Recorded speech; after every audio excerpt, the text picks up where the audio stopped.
Siapa yang tak kenal dengan Kuta Mandalika? Desa di Kabupaten Lombok Tengah ini namanya kian mendunia. Menjadi ajang gelaran MotoGP dan World Superbike, nama Kuta Mandalika makin kesohor. Di balik kunjungan wisatawan yang membludak, ternyata juga membawa dampak lain. Potensi bencana ekologis mengintai kawasan ekonomi khusus ini. Kuta Mandalika kini disesaki oleh bangunan villa hingga homestay. Kawasan perbukitan tak luput jadi sasaran. Bukit dikepras, disulap menjadi akomodasi hunian wisata.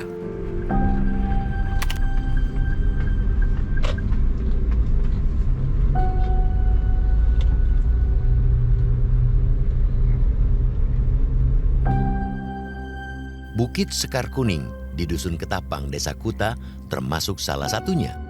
Pemandangan dari atas bukit ini memang cukup cantik. Bisa melihat langsung pantai Kuta. Namun jalanan menuju puncak juga tak kalah menantang.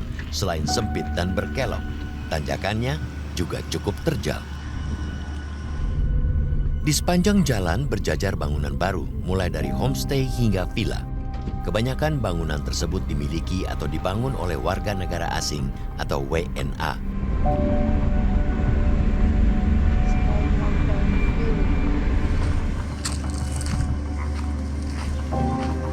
Di sebagian sisi puncak bukit ini juga sudah dikepras untuk dibuat villa.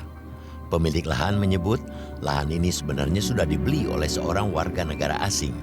Namun lantaran gagal melunasi pembayaran dalam jangka 1 tahun, ia menarik kembali sertifikat tanahnya. Dari kesepakatan jual beli seharga 24 miliar rupiah, pembeli tanah baru membayar tanda jadi senilai 1,1 miliar rupiah. Sudah clear kan sekarang sudah, orangnya sudah, saya pun sudah miskomunikasi dengan orang. Begitu dia pergi dulu langsung saya tidak pernah ketemu dengan orang. Kalau yang itu? Yang itu kan mau dikerjakan di Kalut, itu kan sudah materialnya di sana, itu kan orang lain ya. Kalau punya Bapak yang mana? Ini dia sudah ada masuk hutannya. Yang ini? Yang semak itu. Batasnya mana Pak? Itu sampai sini? Ya sampai sebelah itu yang sudah, yang botak itu kan. Yang botak itu sampai dengan yang masih ada hutannya ini ya, sampai botak. Di pohon ini. Pohon ini? Kalau yang sebelah timur pohon ini, itu orang Perancis. Orang Perancis? Iya, sudah dari dulu dia beli sama bapak saya. Oh, belinya dari bapaknya Bapak juga? Bapak saya. Sebelum menikah.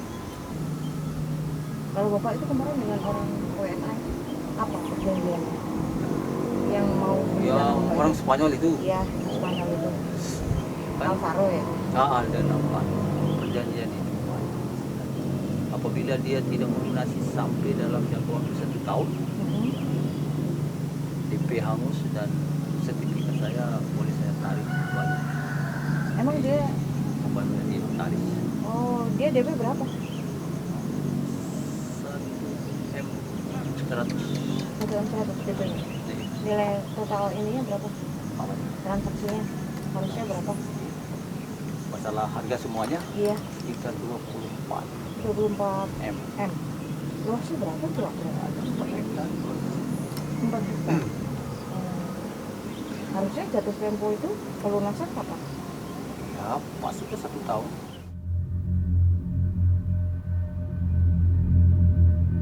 Tidak hanya Bukit Sekar Kuning yang dikupas atau dikepras. Di sepanjang perbukitan yang mengelilingi sirkuit Mandalika, banyak berdiri bangunan megah dan estetik. Diduga, villa-villa tersebut dimiliki oleh WNA dan disewakan. Padahal kasat mata terlihat tingkat kemiringan lereng bukit antara 30 hingga 45 derajat. Kawasan seperti ini tidak layak untuk pemukiman, sebab resiko longsor mengintai sewaktu-waktu. Namun di Kuta Mandalika, lain cerita. Para pemilik villa justru berlomba berburu kapling tanah perbukitan demi landscape dan panorama yang eksotik. Celakanya, sebagian bangunan homestay dan villa di Kuta Mandalika diduga banyak yang tidak memiliki izin alias liar. Dinas Penanaman Modal dan Perizinan Terpadu Satu Pintu Kabupaten Lombok Tengah mendata ada sedikitnya 216 bangunan ilegal di 3 dusun.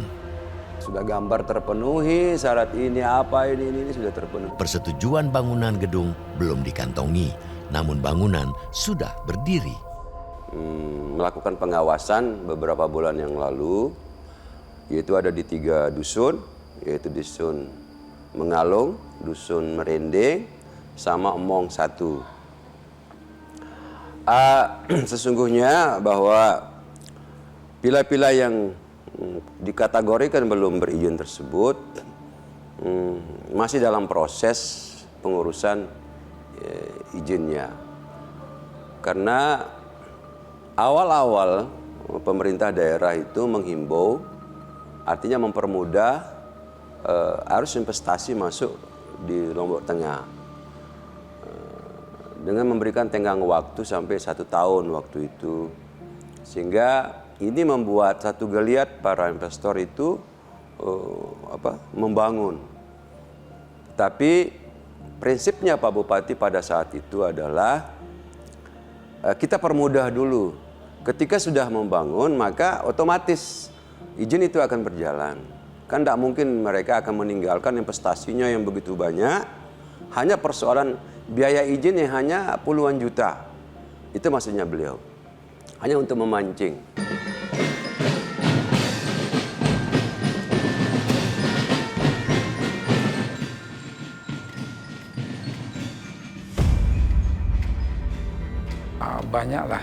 Banyakkan perkembangan Lombok Tengah. Dinas Pekerjaan Umum dan Penataan Ruang atau PUPR Kabupaten Lombok Tengah tidak menampik maraknya bangunan akomodasi wisata ilegal adalah buntut dari kebijakan Pemkab untuk menggenjot investasi. Berarti sampai tahapan akhir yang izin operasi itu juga belum ya Pak? Belum. Sama sekali belum, karena tahapan awal belum dilaksanakan. Waktu itu Pak, dan kondisi eksisnya kan memang ada di wilayah perbukitan utara Mandalika. Iya. Itu boleh tidak sih sebenarnya itu? Sepanjang itu ada di zona pariwisata itu boleh dan boleh dengan catatan khusus gitu, catatan khusus. Ya misalnya pada kemiringan yang ekstrim gitu. Ya ini yang kita minta untuk ditutup kalau hal-hal seperti itu gitu. Sudah pernah ada? Kami kesulitan itu PMA, kemudian orangnya tidak di sini gitu. Orangnya tidak di sini, tapi aktivitasnya memang sudah berhenti gitu.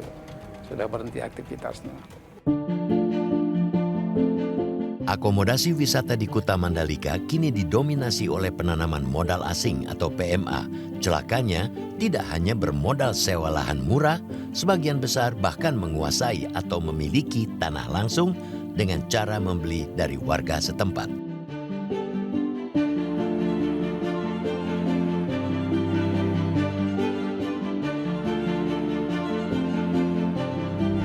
Disewa. Berapa lama?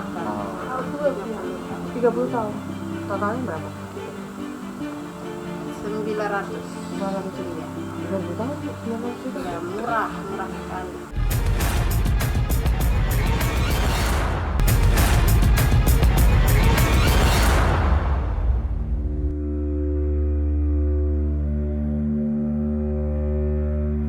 Dusun Emate di Desa Kuta termasuk salah satu kantong akomodasi hunian wisata.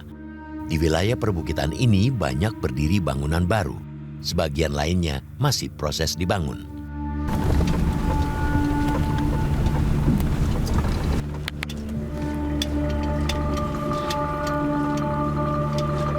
Realitas mendatangi Villa Namu yang dioperasikan oleh sebuah perusahaan PMA, PT Sunrise J Consulting. Perusahaan ini dimiliki oleh seorang WNA asal Korea.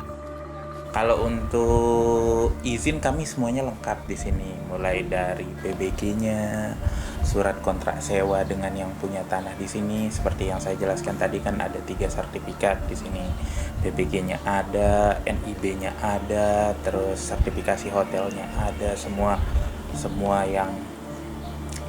yang dibutuhkan untuk bisnis usaha hospitality ini kami lengkap semua. Cuma pas dia minta PBG-nya itu saya baru ngasih NIB saja waktu itu, soalnya PBG-nya masih di Losa.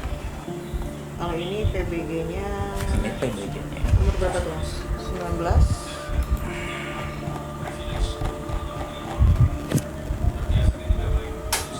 Boleh saya lihat ya. Tahun berapa tuh Mas? Ya, ini PBG-nya diterbitkan ya.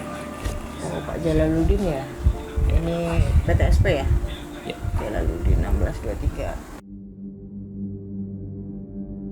Villa ini berdiri di lahan seluas 70 are. Asal-usul lahannya disewa dari 3 warga setempat, masing-masing selama 30 tahun. Sementara PT Sunrise adalah perusahaan yang bergerak di bidang hospitality sekaligus konsultan properti di Lombok Tengah. Realitas menemui salah satu pemilik tanah yang lahannya disewa oleh Villa Namu. Pemilik mengaku menyewakan tanahnya sejak tahun 2018 dengan tarif cukup murah, senilai 900 juta rupiah. Lahannya seluas kurang dari 20 are, dikelola dan diusahakan oleh pemilik villa selama 30 tahun. Disewa. Berapa lama? 30 tahun. Oh, dari tahun berapa? dari tahun 2018 Oh, dari 2018. Sudah lama ya? Berarti selama berapa lama? selama 30 tahun. Sampai berarti 2040 iya 48 ya nanti. mungkin enggak pernah hitung 18 toh? 18 Iya. toh? Berarti 48 nanti. Berapa Bu sewanya dulu? Nilai sewanya? kecil per tahunnya ya. Berapa ya? Kalau nggak salah itu berapa jadinya? 1.200.000 kalau nggak salah. Per tahun? Iya, per arenya. Per are per tahun. Iya, per tahun. Itu punya Ibu berapa are? Berapa? Enggak. Kurang 20 kok pokoknya. Oh, kurang dari 20. Iya.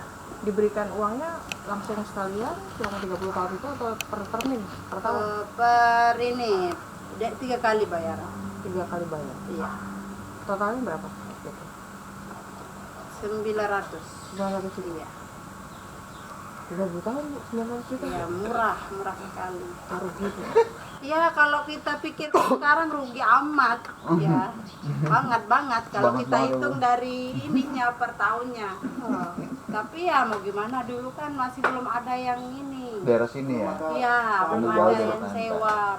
Pertama dia itu. Sekarang udah ramai. Udah banyak ini. Ini yang pertama. Jadi kemurahan. Ya, jadi kemurahan. Kalau yang sekarang itu Sebelah barat ini. per arenya itu sampai 8 juta 1 tahun. Kalau yang sekarang.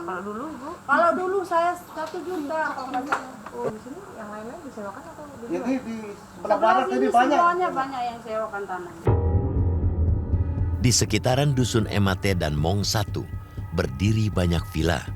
Kuat diduga, sebagian besar bangunan di sini tidak memiliki PBG. Selain itu, mereka juga tidak mengantongi izin usaha.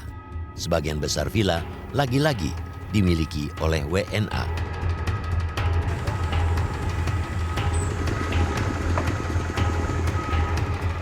Hasil pendataan Dinas PMP TSP Lombok Tengah, Villa Lulu tidak memiliki perizinan sama sekali. Kapan itu pernah di ini Mas, didatengin dari Pemkab dinas? Iya. Masuk berapa hari? Tadi kami baru saja mendatangi Villa Lulu. Kalau dari daftar atau data yang kami miliki, realitas miliki, Villa Lulu ini termasuk dalam daftar villa ilegal yang kemarin dari hasil temuan Pemkab Lombok Tengah.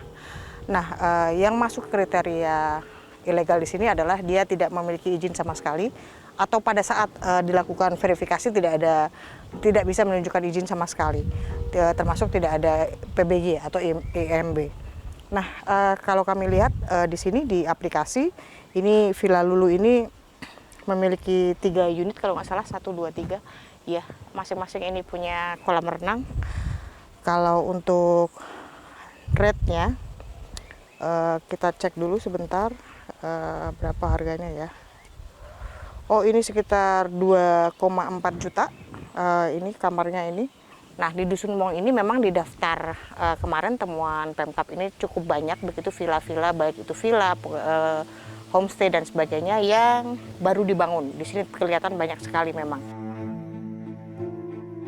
Penelusuran realitas di Dusun Merendeng, Desa Kuta Mandalika juga menemui fakta serupa.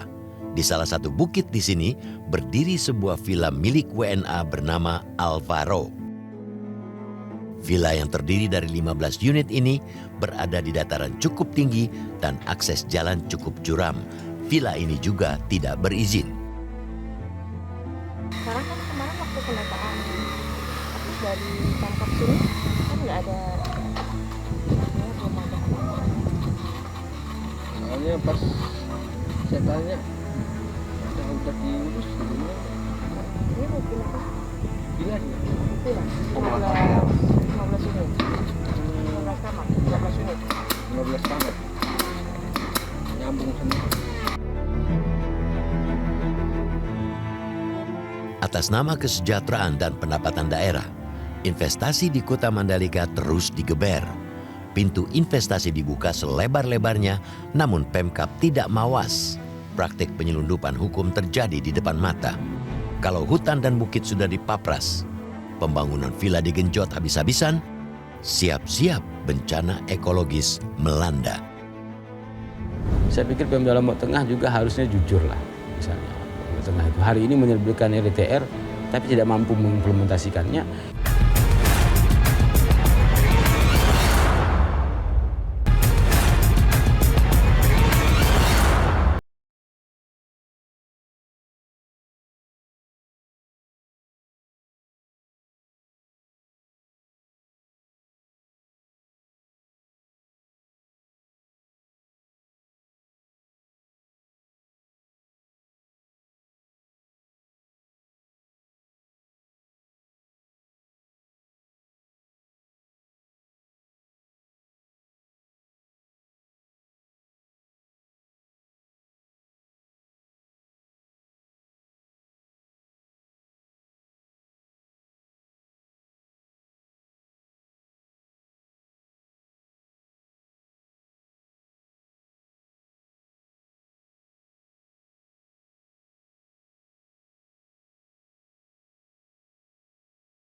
Ini yang mungkin perlu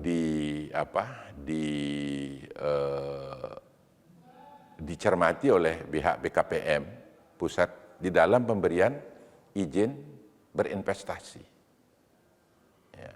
Karena di dalam permohonan izin yang dibuatkan oleh notaris itu, akte pendirian perusahaan itu, minimal dia harus berinvestasi 10 miliar.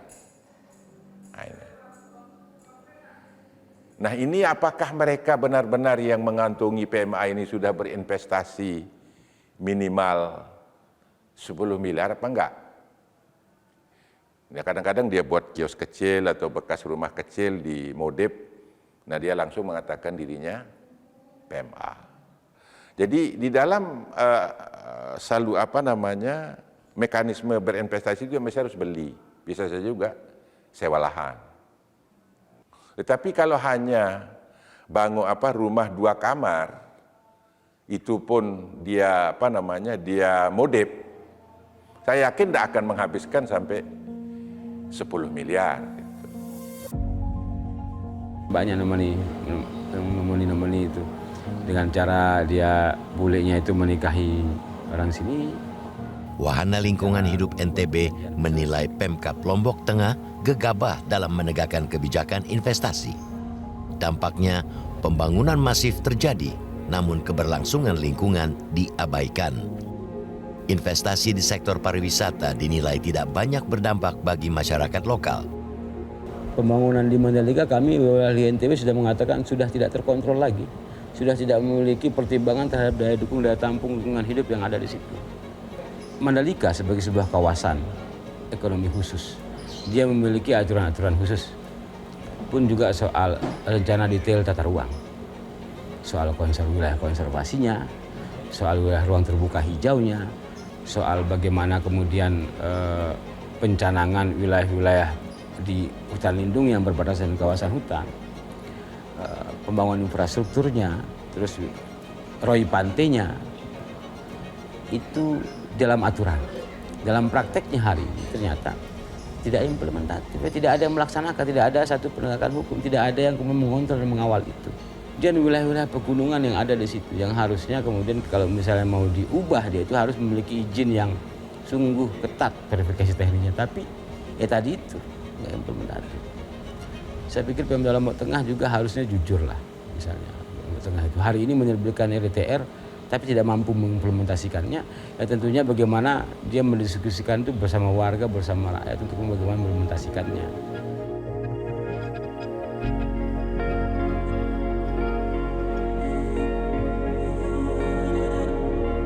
Slogan Kuta Mandalika mendunia saja jelas tidak cukup, sebab Kuta Mandalika bukan cuma soal kawasan ekonomi khusus.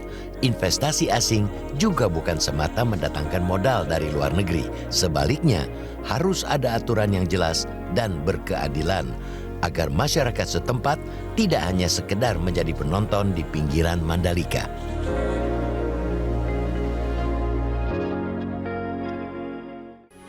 Metro TV. Jelajahi cara baru mendapatkan informasi. Download Metro TV Extend sekarang.